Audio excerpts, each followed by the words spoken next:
آپ نے دیکھا ہے عربک میں قرآن میں جب ہم پڑھتے ہیں نا، قرآن میں اللہ تعالیٰ نے روزے کے لیے کون سے ورڈز یوز کیے ہیں؟ ایک ہے سیام اور ایک ہے سوم.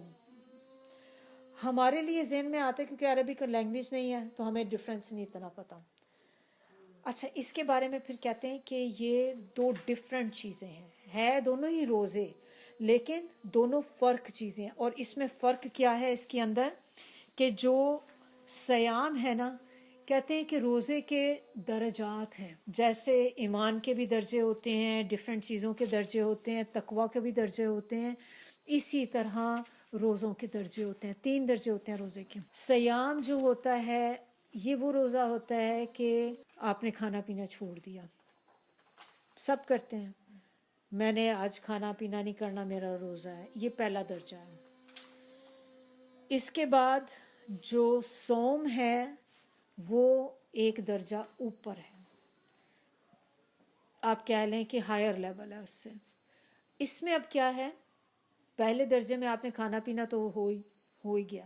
اب صوم دوسرے درجے میں کیا ہوگا، آپ نے اپنی زبان، اپنے خیالات، اپنے ہاتھ، اپنے پیر، اپنی زبان، یہ ساری چیزوں پہ، اپنے دل پہ کنٹرول، یہ آپ کا ہوگا جو نیکسٹ لیول تک آپ کے روزے کو لے کے جائے گا. اور اللہ تعالیٰ نے جو قرآن میں جو اس کا ذکر کیا ہے نا، تو سیام کا ذکر آیا ہے سورہ بقرہ کے اندر، آیت نمبر ہے 183 میں. اور جو صوم کا ذکر ہے وہ ہے سورہ مریم میں، اس کی آیت 26 میں. آپ کو یاد ہوگا شاید کہ سورہ مریم میں جب ان کی ڈلیوری ہو گئی تھی، وہ پھر حضرت عیسیٰ علیہ السلام کو لے کر، جب اپنے بیبی کو لے کر واپس آ رہی تھیں، اب ان کو آنے سے پہلے تو ظاہر ہے کنواری تھیں اور شادی بھی نہیں ہوئی ہوئی تھی، چھوٹی سی لڑکی تھی، واپس اپنی بستی میں آنا تو کتنا ڈر لگ رہا ہوتا ہے کہ میں اب اللہ تعالیٰ لوگوں کو کیسے فیس کروں گی، اللہ میں کیا کروں گی، کیسے میں لوگوں کو کیا جواب دوں گی اس چیز کا کہ یہ بچہ کہاں سے آیا ہے. تو اللہ تعالیٰ نے کیا بولا تھا کہ تم نے جب تم سے کوئی پوچھے تو تم نے بس یہ کہہ دینا ہے کہ میں روزے سے ہوں. ان کا روزہ کیا ہوتا تھا، ہمارے جیسا روزہ نہیں ہوتا تھا، کھانے پینے کا نہیں. ان کے اس زمانے میں روزے ہوا کرتے تھے چپ کا روزہ ہوتا تھا کہ وہ بندہ پھر بولتا ہی نہیں تھا. تو اللہ تعالیٰ نے کہا کہ تم نے کچھ جواب دینے کی ضرورت ہی نہیں، تو کو میرا روزہ ہے. اور جواب کون دے گا، وہ بچہ جو گود کا بچہ ہے وہ جواب دے گا. تو یہ روزہ رکھنا ہے ہم نے، چپ کا روزہ. اور ایسے نہیں کہ اب گھر میں آپ کے شوہر بات کر رہے ہیں، میرا تو چپ کا روزہ ہے، میں تو آج میں نئی بات ہی سیکھ آئی ہوں، میں نہیں بول رہی بھی، میرا تو روزہ ٹھیک ہے. بچے پوچھ رہے ہیں جواب نہیں. چپ کا روزہ مطلب کہ آپ نے کوئی زبان سے ایسی بات نہیں کہنی جو اللہ کی نافرمانی میں آ جائے. یہ چپ کا روزہ رکھنا ہے. غیبت نہیں کرنی، جھوٹ نہیں بولنا، کوئی کسی کو قرض نہیں کرنا، لان تان نہیں کرنی. یہ چیزیں جو ہم نے کرنی ہیں. آپ صلی اللہ علیہ وسلم نے ایک حدیث میں فرمایا ہے کہ جو بھی نہیں چھوڑتا جھوٹ کو، کہ چھوٹی چھوٹی بات پر جھوٹ بولے یا جھوٹ پر عمل کرے، تو پھر اللہ کو کوئی حاجت نہیں اس کے روزے کی، کہ وہ اپنا کھانا پینا جو چھوڑتا ہے نا، اللہ کو کوئی پرواہ نہیں ہے. آپ نے چھوڑا ہے نا تو ایسے ہی ہے کہ جیسے آپ نے ایک فاقہ ہی کیا ہے صرف، وہ آپ کا روزے کے لیے کنسیڈر نہیں ہوگا.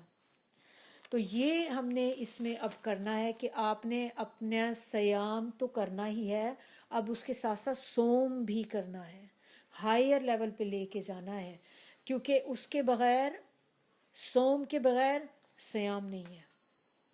تو اب ہم نے اس پہ بہت محنت آپ نے کرنی ہے. تو رمضان کا وقت جو آتا ہے نا، ٹائم آتا ہے، یہ ہمیں اپنے آپ کو چینج کرنے کے لیے آتا ہے. ہم نے اپنے آپ کو بدلنا ہے، گناہوں سے بدلنا ہے، چینج کرنا ہے اس سے. اب آپ کے پاس کیا ہو، میں نے آپ سے کہا تھا 3 لیولز ہیں روزے کے، آپ میں سے کسی نے بھی نہیں مجھے کہا کہ تیسرا کہاں ہے. 2 لیول بتا دیے نا، سیام، صوم. جو بندہ پہلا کر لیا اس کے ساتھ دوسرا بھی اس نے کیا، اپنی زبان پہ قابو، اپنی ہر نفس پہ قابو، کوئی لڑائی آپ سے کر رہا ہے اپنے جواب دینے پہ قابو، جو بندہ یہ اٹین کر لے گا اس کو ملے گا تیسرا لیول. اور تیسرا لیول کیا ہے؟ تقوی. تقوی پڑھتے ہیں کتنی دفعہ ہم نے قرآن میں بار بار پڑھا ہے، اور اللہ تعالیٰ محبت کرتے ہیں متقی لوگوں سے. تو تقوی اتنی امپورٹنٹ چیز ہے. اور مین رمضان میں جو ہم نے اچیو کرنا ہے وہ تقوی ہے، جس تک ہم نے پہنچنا ہے وہ ہے. اور جب تک آپ اللہ کے آگے اپنے آپ کو جھکا نہیں دیں گے نا، تقوی آپ حاصل کر نہیں سکتے. اب تقوی تک پہنچنے کے لیے آپ کو صبر چاہیے. صبر جو ہوتا ہے نا، یہ 3 طرح کا صبر ہوتا ہے، 3 چیزوں پہ. اور کون کہتا ہے یہ؟ امام ابن قیم کہتے ہیں کہ صبر 3 طرح کا ہوتا ہے. ایک صبر ہوتا ہے اطاعت پر، اللہ کی اطاعت پر. سب سے مشکل کہتے ہیں یہ صبر ہے. دوسرا صبر جو ہوتا ہے وہ ہے گناہ کے اوپر صبر کرنا. تیسری آزمائش پہ صبر کرنا. اب آپ مجھے بتائیں کہ ہم سب کیا سوچتے ہیں کہ سب سے زیادہ مشکل صبر کون سا ہوتا ہے؟ آزمائش پہ، یہ کہتے ہیں نا. لیکن امام ابن قیم کہتے ہیں کہ سب سے زیادہ مشکل صبر اطاعت کے اوپر ہے، کیونکہ آزمائش ایک وقت تک آتی ہے پھر ختم ہو جاتی ہے. صبر ختم آپ کا اس میں، اب آپ کو ضرورت نہیں ہے اس پہ صبر کرنے کی. اسی طرح گناہوں پہ صبر، کہ آپ کا دل چاہ رہا ہے بہت زیادہ کوئی گناہ کرنے کو، تو انسان اپنے آپ کو روک لیتا ہے، نہیں کرنا نہیں کرنا. اطاعت پہ وہ چیز ہے جو آن گوئنگ ہے، یا آپ کی ڈیتھ تک چلے گی. کیونکہ آپ اللہ کی اطاعت سے کب نکلیں گے؟ کوئی دن ایسا ہے کہ جب آپ کہیں کہ میں آج کے دن مجھے نمازیں نہیں پڑھنی؟ اللہ نے کہیں ایسا ذکر کیا ہے کہ آپ نمازوں کی کچھ دن ایسے ہیں کہ چلیں آپ تھک گئے ہیں نا، بہت گیپ لے لیں؟ کہیں پہ نہیں. یہاں تک حکم ہے نمازوں کا کہ بیمار ہیں، کھڑے ہو کے نہیں پڑھ سکتے بیٹھ کے پڑھ لو، بیٹھ کے نہیں پڑھ سکتے لیٹ کے پڑھ لو، لیٹ کے بھی نہیں پڑھ سکتے تو پھر آنکھوں سے اشاروں سے ہی پڑھ لو.